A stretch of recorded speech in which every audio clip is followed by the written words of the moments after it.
وعليها نبعث إن شاء الله تعالى من الآمنين آمين يا رب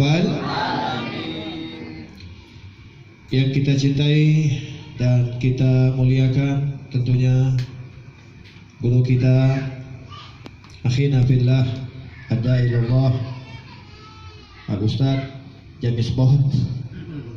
Gak enak ya tadi. Yang nama beliau adalah Ki Haji Tatang Tajuddin ya. Tapi karena sering disebut Jamis Bohon, jaga masjid dan kebon. Kita doakan mudah-mudahan beliau panjang umur, sehat walafiat. Para guru-guru yang lain yang mohon maaf tidak disebutkan namanya satu persatu, namun tidak mengurangi rasa hormat saya. Kita doakan guru-guru kita, tuan-tuan guru yang hadir, semoga panjang umur, sehat walafiat. Terkhusus akhina saudara kita Ustaz Agus, semoga beliau makin istiqomah dan tentunya terus berjuang untuk melestarikan ajaran Nabi Muhammad SAW. Bang Meong yang saya cintai, orang tua kita dari TNI juga yang Masya Allah selalu datang, luar biasa. Hadirin hadirat muslimin muslimat, Bapak Ibu yang dirahmati oleh Allah Subhanahu wa taala, tiada kata yang paling indah yang harus dan wajib kita ucapkan adalah kalimat alhamdulillah. Ini adalah satu kalimat yang kelihatan biasa tapi sangat luar biasa. Kalimat ini kalimat biasa, alhamdulillah kita sering mengucapkan, tetapi ketahuilah bahwasanya kalimat ini kalimat sangat disenangi oleh Allah. Bahkan dengan kalimat ini amal ibadah kita bisa diberatkan oleh Allah Subhanahu wa taala. Dalam satu hadis disebutkan alhamdulillah tamlaul mizan. Ucapan alhamdulillah bisa memberatkan timbangan nanti di yaumil qiyamah. Kalau saya tanya semua yang hadir, jawab yang jujur ya. Jujur tidak kira-kira? Jujur ya. Jangan ada dusta di antara kita. Jujur ya. Banyakkan amal jelek atau amal baik kira-kira? Jawabnya aja nggak semangat. Banyakkan pahala, banyakkan dosa. Bangga sama dosa ya. Artinya kalau kita sudah tahu jawabannya, bagaimana nanti ketika kita pegang buku amal dari mulai kita lahir sampai kita wafat, buku tersebut adalah catatan kehidupan kita. Buku tersebut adalah film tentang diri kita. Buku tersebut tidak bisa direkayasa, tidak bisa diubah. Apa yang kita ucapkan hari ini ada tulisannya. Apa yang kita perbuat hari ini ada nanti rekamannya. Dan itu akan diputar oleh Allah Subhanahu wa taala. Kebayang nggak kalau amaliyah kita saat itu tidak baik, ditonton oleh orang dari zaman Nabi Adam sampai nanti hari kiamat. Pertanyaannya, ingin nggak yang jelek-jelek dihapus? Ingin tidak? Mau tidak? Tidak ada jalan lain, kembali kepada Allah. Bahkan para ulama menggambarkan kita ini seperti kehidupan kita ini kayak lukisan, Pak. Ada lukisannya bagus, ada lukisannya tidak bagus, berarti jelek. Mau yang mana nih, lukisan bagus apa jelek? Bagus. Mau yang bagus. Kenapa sering berbuat dosa? Lukisan kita ini akan kita pertontonkan, lukisan ini semuanya kita berlomba-lomba memperlihatkan lukisan ini di hadapan Allah, di hadapan para nabi dan rasul. Lukisan tersebut kalau kita berlaku tidak baik maka akan mengotori lukisan tersebut. Lukisan tersebut kalau kita berlaku baik maka akan indah dipandang oleh siapapun. Maka tidak ada jalan lain, carilah amaliyah yang berkualitas. Ketika berucap, tetapi ucapan ini disenangi oleh Allah, tidak ada kata lain kecuali ucapan alhamdulillah. Aksiru perbanyak alhamdulillah, bangun tidur alhamdulillah, habis makan alhamdulillah. Kira-kira dibaca tidak? Keluar dari kamar mandi bohong ah. Kadang-kadang kita lupa nikmat dari Allah. Ini semuanya ya, nikmat dari Allah. Bahkan dikatakan ketika umat Nabi Muhammad kita, ya dengerin, ketika kita umat Nabi Muhammad Allah kasihkan hadiah, nggak tanggung-tanggung, bukan mobil Mercy, bukan rumah mewah, tidak. Allah kasih itu ya satu dunia beserta isinya. Bukan hanya Bekasi saja, Bantar Gebang saja, bukan, satu dunia. Dari mulai Eropa, Australia, semuanya Allah kasihkan kepada satu hamba ini. Artinya apa? Dunia ini punya dia. Allah kasih kuncinya. Nih, ambil dunia ini punya engkau. Berarti yang lain kontrak semuanya harus bayar. Kira-kira ada nggak yang kayak begitu? Kagak ada, tapi ini gambaran untuk kita. Ketika umat Nabi Muhammad ini, kata Nabi, salah satu dari hamba Allah diberikan satu dunia beserta isinya. Isinya banyak, ada gunung, ada batu bara, ada emas, ada minyak yang diperebutkan oleh beberapa wilayah negara sampai perang gara-gara ngerebutin emas. Ini satu orang Allah kasih dunia beserta isinya. Kemudian orang tadi magala alhamdulillah. Kemudian orang ini mengucapkan alhamdulillah. Apa kata Nabi? Perkataan ucapan alhamdulillah itulah lebih baik daripada dunia beserta isinya. Alhamdulillah. Alhamdulillah lagi. Maka banyak-banyak mengucapkan alhamdulillah. Nikmat Pak. Apalagi habis keluar dari toilet ya. Mantap banget itu. Berapa bungkus rokok itu kira-kira? Kalau cerita ini saya pernah gambarkan begini ya. Sebelum saya lanjut tentang dakwah kita, pengajian kita malam ini, cerita ada satu raja yang boleh dikatakan zalim. Raja ini sombong. Tetapi biasanya di setiap kerajaan raja itu ada ulama juga di situ. Tapi ulama yang istiqamah. Ulama yang tidak tidak patuh terhadap raja-raja yang zalim. Artinya dia patuhnya hanya kepada Allah. Ulama ini mastur, tidak terkenal. Dan ulama ini tidak mengenal kepada raja karena dia tahu rajanya zalim, sombong. Suatu ketika raja ini Allah kasih penyakit. Penyakitnya apa? Nggak bisa BAB. Kebayang nggak? Nggak bisa BAB. Apa itu BAB? Buang air besar. Nggak bisa BAB. Tapi makan terus Pak. Yang namanya raja kalau makan, kita aja luar biasa makan ketupat tadi ya. Masya Allah, nikmat banget makan tadi ya. Alhamdulillah. Nikmat makan itu bukan karena yang masak Pak. Bukan karena yang kokinya, bukan. Nikmat makanan itu karena apa? Karena Allah berikan kenikmatan di dalam lidah ini untuk bisa merasakan nikmat tadi.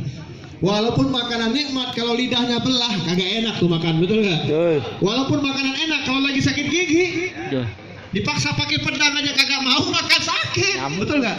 Tapi nikmat makan itu datangnya dari Allah Subhanahu wa Ta'ala. Ini raja, subhanallah, raja ini nggak bisa BAB, makan terus tapi asal mau makan, perut lapar, panggil anak buahnya, siapkan makan lagi raja tadi. 1 hari makan, nggak ke toilet, 2 hari makan, 3 hari, sampai seminggu kagak keluar BAB. Kebayang nggak kira-kira perutnya buncit? Ya. Perutnya makin gede, makan lagi, makin gede, makan lagi, terus saja berhari-hari nggak bisa BAB. Jadi ini cerita pelajaran untuk kita, jangan sombong jadi manusia. Kita ini mau sombong apa? Kita bawa kotoran yang ada di sini, nih kotoran. Coba kalau kentut nggak bunyi, bau nggak kira-kira? Kagak ada yang mau ngedekat sama kita. Mau sombong apa kita? Ketika Allah Ta'ala berikan satu ujian tidak bisa BAB, selesai kita. Dan ini ceritanya raja yang mampu, yang punya kekuasaan, yang punya istana, yang punya prajurit, yang punya pasukan, yang punya harta. Sakit BAB, kerepotan dia. Panggil semua dokter yang ada seluruh negeri ini. Dokter-dokter terbaik, dokter-dokter paling hebat. Datang semua dokter, nyerah, nggak bisa ngobatin daripada raja ini. Makan lagi raja tadi. Makan terus pokoknya, nggak berhenti dilapor sampai perutnya besar, nggak bisa jalan lagi sudah. Harus dibopong raja tadi. Akhirnya satu dari anggota dewan yang ada di kerajaan itu bilang sama raja-raja, ada satu kampung kita ini ada seorang ulama. Ulama ini banyak orang datang ke dia kalau minta doanya mustajab.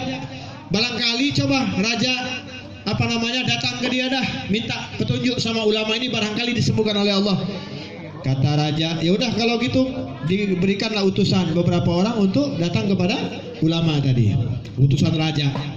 Begitu sampai ke depan ke rumah ulama ini, diceritakan, "Assalamualaikum," ulamanya lagi ibadah. "Waalaikumsalam." Kata dia, "Kami utusan dari raja." "Ya, saya tahu kalian dari utusan." "Ada apa? Kenapa?" "Raja lagi begini." Terus Ya raja minta engkau datang ke istana untuk ngobatin raja. Apa kata ulama tadi? Yang butuh siapa? Raja. Nah, berarti kalau dia butuh, dia yang kesini kata ulamanya. Oh, ini ulama keras ini. Kalau dia butuh, dia yang datang ke sini, bukan saya ke istana. Oh, ini perintah raja. Ya udah terserah, kalau raja mau sembuh ke sini. Akhirnya mau tidak mau utusan tadi balik lagi. Kata utusan tadi, wahai raja, ulama ini nggak mau datang, kau disuruh datang. Wah, mau marah kagak bisa raja ya.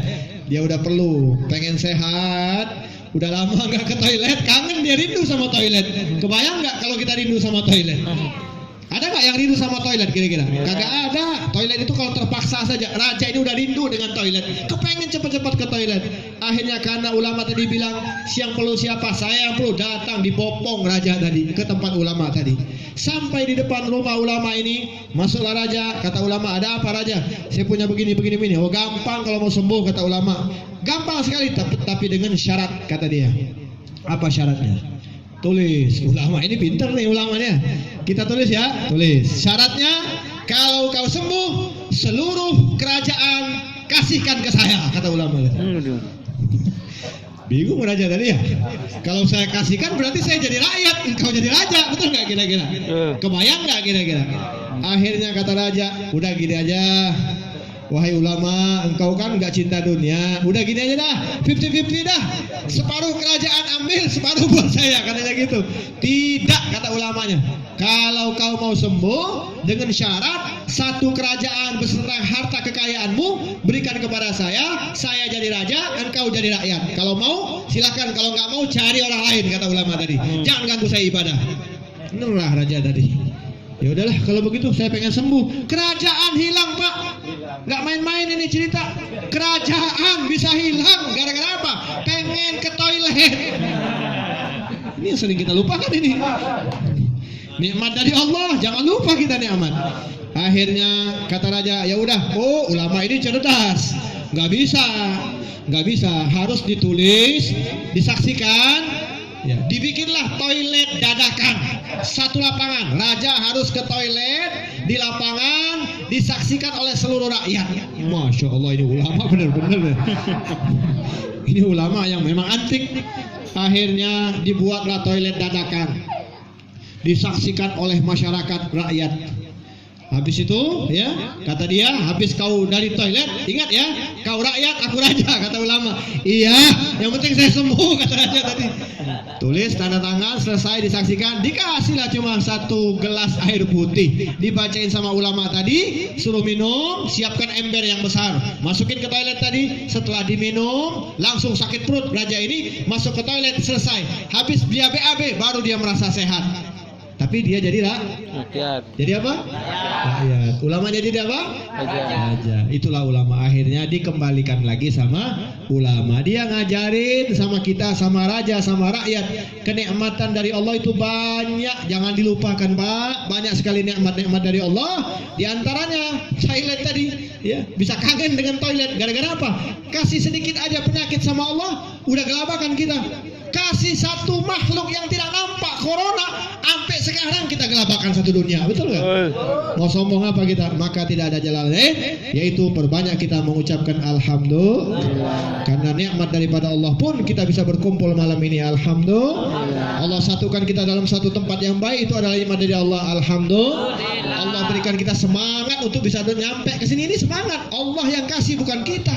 Allah kasih nikmat semangat, alhamdulillah. Dan banyak sekali kalau nikmat tersebut, bahkan Allah sendiri di dalam Al-Quran berfirman, wa in ta'uddu ni'matallah la tuhsuha.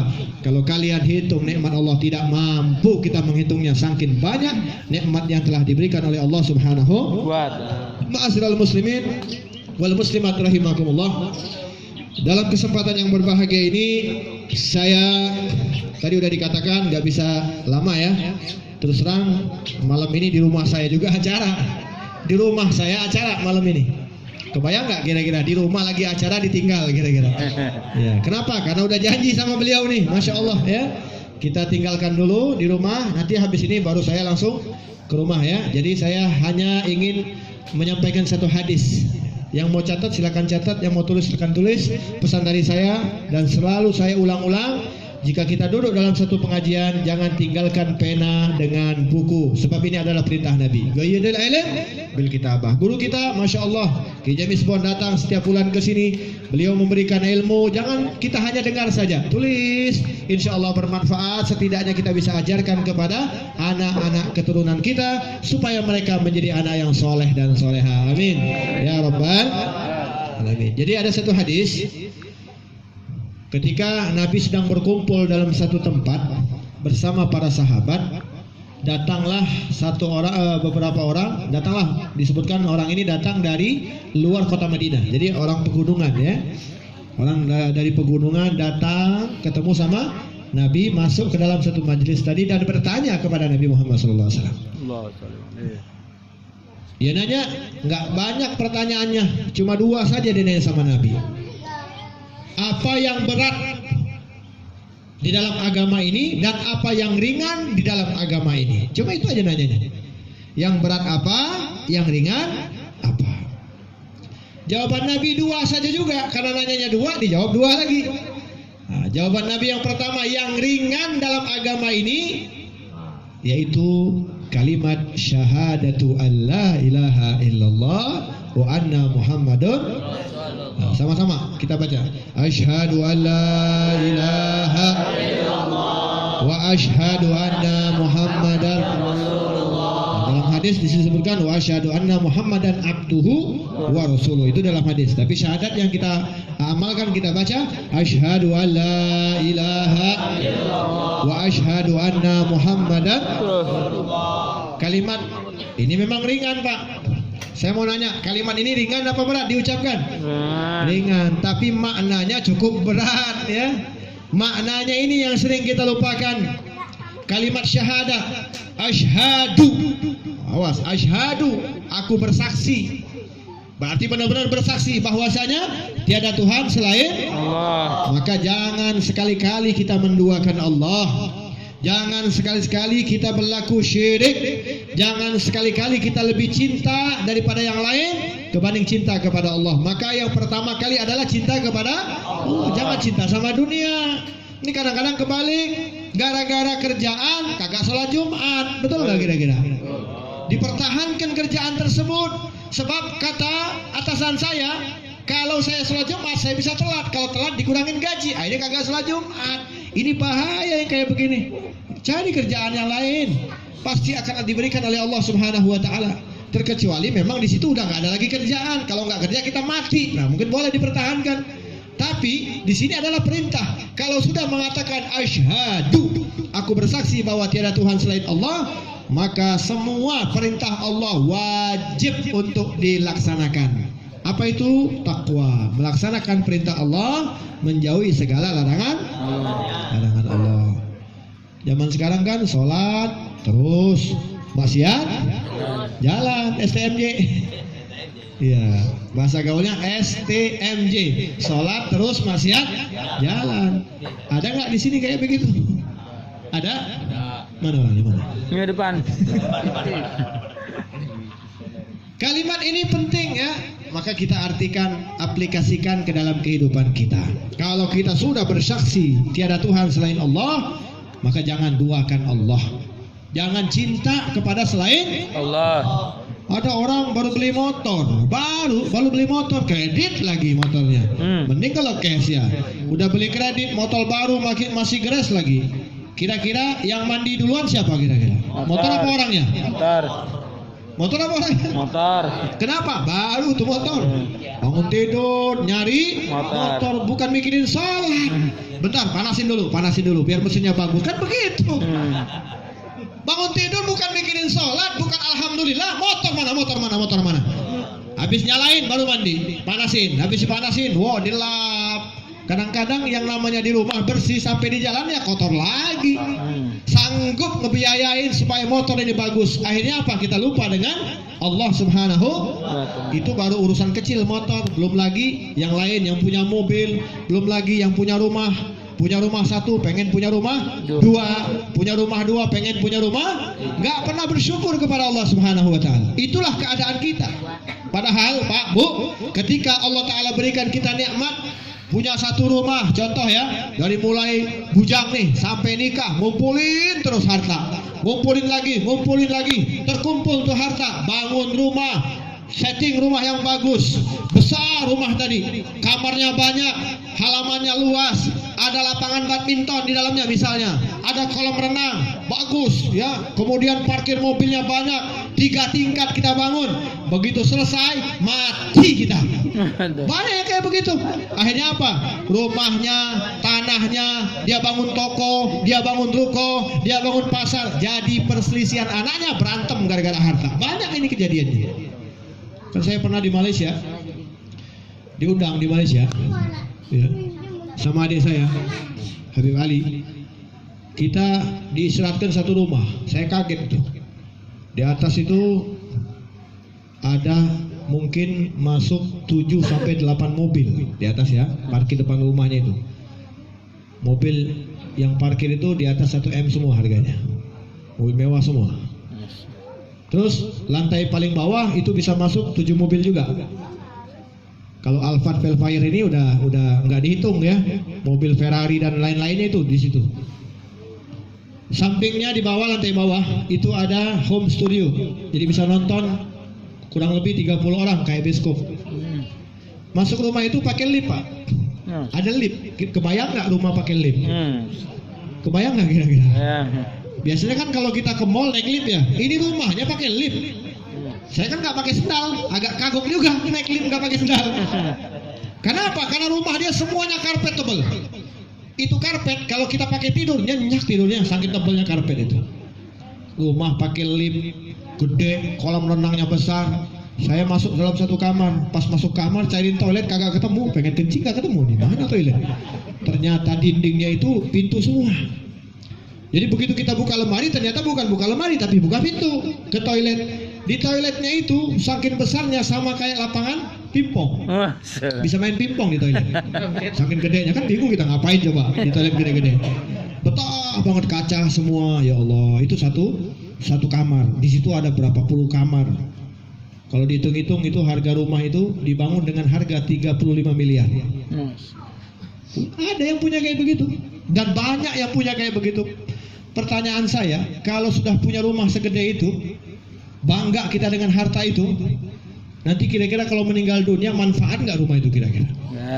Manfaat tidak kira-kira?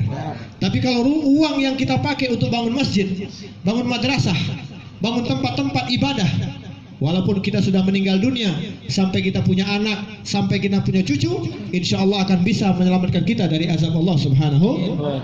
Bukan berarti tidak boleh, silahkan bangun rumah semegah mungkin, tapi jangan lupakan Allah Subhanahu. Jangan kita menduakan Allah Subhanahu. Kata Habib Ahmad bin Hasan Al-Attas, kata beliau, jadikan dunia ini ibarat toilet. Tolong garis bawahi ya. Kata beliau, jadikan dunia ini ibarat toilet. Maksudnya bagaimana Habib? Kalau kita perlu masuk, kagak perlu ya jangan. Kalau nggak perlu, kira-kira ngapain ke toilet ya? Toilet itu wangi atau bau? Najis atau bersih? Najis. Ada nggak orang betah di toilet? Tidak. Ada tukang rokok sambil nongkrong 3 batang ya. Heran kadang-kadang yang bagi-bagi perokok ini senang banget masuk toilet. Asal masuk toilet cari rokok dulu. Padahal udah jelas-jelas bau, apalagi kalau yang masuk sebelum kita habis makan jengkol. Baunya Masya Allah, nggak bisa diungkapkan dengan kata-kata. Bentar dia. Tarik lagi 1 batang habis, tambah lagi 2 batang. Habib tahu dari mana toilet suka dipakai rokok? Ya kalau saya pernah masuk banyak puntung rokok di situ. Apalagi kalau di rest area itu bau jengkol hilang gara-gara bau rokok. Kira-kira bau rokok, bau jengkol ya kira-kira. Ya artinya di sini pelajaran yang kita ambil, toilet itu tempat kotor, tempat najis. Ya jangan lama-lama di situ, seperlunya saja. Sama dengan dunia. Ambil dunia, siapa yang melarang? Ambil, tapi seperlunya saja. Untuk apa? Nafkah keluarga. Untuk apa? Jangan sampai kita hina. Untuk apa? Untuk ibadah. Punya mobil pakai untuk ibadah, punya motor pakai untuk ibadah. Ibadah itu banyak, bukan di majelis saja Pak. Ibadah itu banyak, bukan di masjid saja Pak. Ibadah itu cari nafkah yang halal, ibadah. Pernah diceritakan dalam sahabat Nabi ada satu pemuda. Pemuda ini tangkas kalau dia manah. Ini masih muda nih. Dia memanah tuh dari jarak 100 meter kena sasaran. Saking hebatnya, tangkasnya pemuda ini. Itu jadi perbincangan para sahabat. Kata sahabat, kalau anak muda ini ikut perang pasti menang kita. Kenapa? Sasaran dia nggak pernah meleset, pasti tepat. Apa kata Nabi? Kalau pemuda ini dia cari duit untuk orang tuanya, maka lebih afdol daripada dia ikut perang bersama kita, kata Nabi. Kalau pemuda ini cari uang untuk anak bininya, maka lebih afdol daripada dia angkat senjata perang bersama Nabi Muhammad SAW.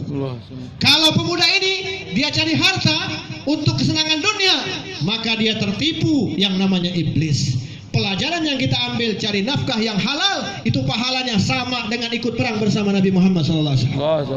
Maka jangan main-main. Cari nafkah dengan motor, kita nggak merugikan orang lain. Dengan motor yang kita bayar kredit, misalnya sanggupnya kredit, tapi kita kerja yang halal, jangan menerima yang haram, maka itu sama kita ikut perang sama Nabi Muhammad SAW.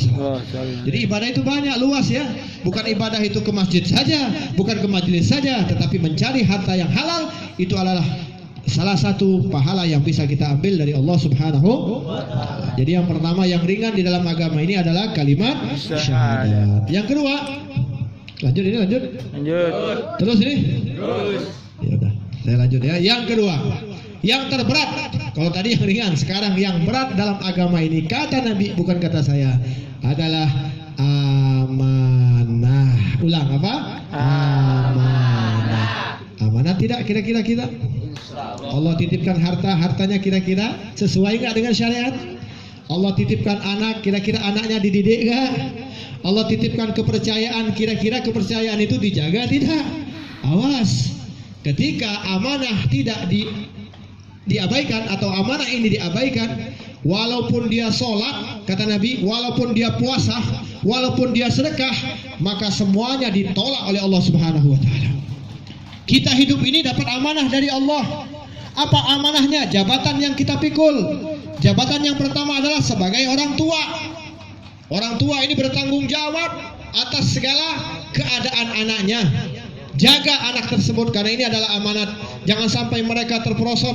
Jangan sampai mereka ini terjebak di dalam jebakan-jebakan syaitan, iblis, wal-iyadzubillahi ta'ala. Maka dari itu amanah ini banyak. Apalagi ketika diberikan jabatan, jangan sampai semena-mena dengan jabatan tersebut. Jangan sampai gara-gara tidak amanah, bukan hanya kita, satu rakyat Indonesia mendapatkan laknat daripada Allah Subhanahu wa Ta'ala. Makanya saya khawatir nih, virus datang ini karena mungkin banyak yang nggak amanah. Ya, betul nggak? Orang tua udah nggak amanah, ibu udah nggak amanah, guru sudah nggak amanah, pimpinan-pimpinan yang memiliki jabatan yang tinggi mungkin tidak amanah, sehingga Allah tegur dengan yang namanya bala dan bencana. Nah, dari cerita ini saya teringat bagaimana keadaan salaf-salaf kita dulu. Bagaimana mereka betul-betul menjaga yang namanya amanah. Saya buka dari Khalifah Amirul Mukminin Sayyidina Umar Ibn Khattab. Beliau adalah sahabat Nabi yang sangat luar biasa setelah Sayyidina Abu Bakar. Siapa yang tidak kenal sama Sayyidina Umar? Sayyidina Umar ini keras. Sayyidina Umar ini lantang. Saking lantangnya, beraninya Sayyidina Umar, setan aja takut lihat wajah Sayyidina Umar. Nggak usah ngegoda ya. Kalau setan lewat satu gang, di gang itu ada Sayyidina Umar ngelewatin gang nih, di sini misalnya gang kayak gini, lewat sama Sayyidina Umar, tiba-tiba di simpang 3 ada setan, pocong, jurik, hantu lagi ngerumpi misalnya. Ya, atau lagi ngerumpi atau main kartu apa segala macam lah. Ini setan nih lagi main nih. Saat lagi kumpul nih hantu segala macam, lewat Sayyidina Umar, kocar kacir setan tadi. Kalau kita lagi jalan ketemu pocong, yang lari siapa kita? Ayo ngaku. Lagi jalan ketemu setan, yang lari siapa? Jauh-jauh kita lagi jalan aja, tiba-tiba assalamualaikum, pasti toleh gak ada orang, lari kita, betul nggak? Padahal assalamualaikum. Apalagi kalau dia juriknya nampak ya. Nauzubillah min dzalik, saya juga takut. Ya karena beda alam ya, beda alam. Kata Nabi, kalau kalian nih seperti aku, maka kalian tidak akan keluar dari rumah. Kenapa? Nampak semua, kata Nabi. Setan wajahnya kayak gini, ada yang miring, ada yang panjang, ada yang segitiga, macam-macam. Nabi kan nampak, kalau kita nggak nampak, makanya enak kita bisa keluar. Makanya kata Nabi, kalau Allah bukakan hijab kayak kita nih, mungkin kita betah di rumah baca Quran aja. Tapi Allah tutup ya, alhamdulillah. Apalagi saya juga takut kalau lihat ya. Tapi kita takutnya bukan takut apa, karena memang beda alam. Paling kita baca Ayatul Kursi, insya Allah dia lari ya, seperti itu. Nah, di sini yang dijelaskan bahwa Sayyidina Umar, sahabat Nabi yang sangat-sangat hebat, adil, amanah, sangat luar biasa. Pernah beliau itu lagi duduk kayak gini nih, duduk nih seperti ini nih. Tiba-tiba goyang. Dikira dia ada yang goyang-goyangin ya, ternyata dilihat nggak ada, anak cucunya nggak goyang-goyangin. Oh, ternyata gempa bumi. Kalau kita gempa bumi langsung takbir-takbir ya. Azan di masjid, Allah, kenapa ini ada yang takbiran? Ternyata gempa bumi ya, gerhana bulan dan lain sebagainya. Beliau beda, gempa bumi malah Sayyidina Umar. Kurang ajar katanya bumi goyang. Itu Sayyidina Umar. Beliau ambil tongkat, beliau keluar dari rumahnya, beliau pukulkan. Alam adil alik, wahai bumi, apakah aku tidak adil kepada engkau? Kagak jadi gempa bumi. Besok beli tongkat Pak. Nanti kalau gempa bumi bareng-bareng kita pukul ke tangan. Alam adil alik, kira-kira berhenti gak gempanya? Hancur kita. Itulah bedanya kita dengan Sayyidina Umar. Masya Allah, saking amanahnya beliau nih, dia jaga betul-betul. Waktu itu beliau dapat bansos. Sekarang kan bansos juga ya. Saya pakai bahasa sekarang biar paham. Apa bansosnya? Minyak. Waktu itu Sayyidina Umar dapat amanah, ada orang bagi minyak banyak, berapa puluh drum. Nah, beliau panggil anaknya, ya Abdullah ta'al, anakku bantu aku. Itulah Sayyidina Umar hebat.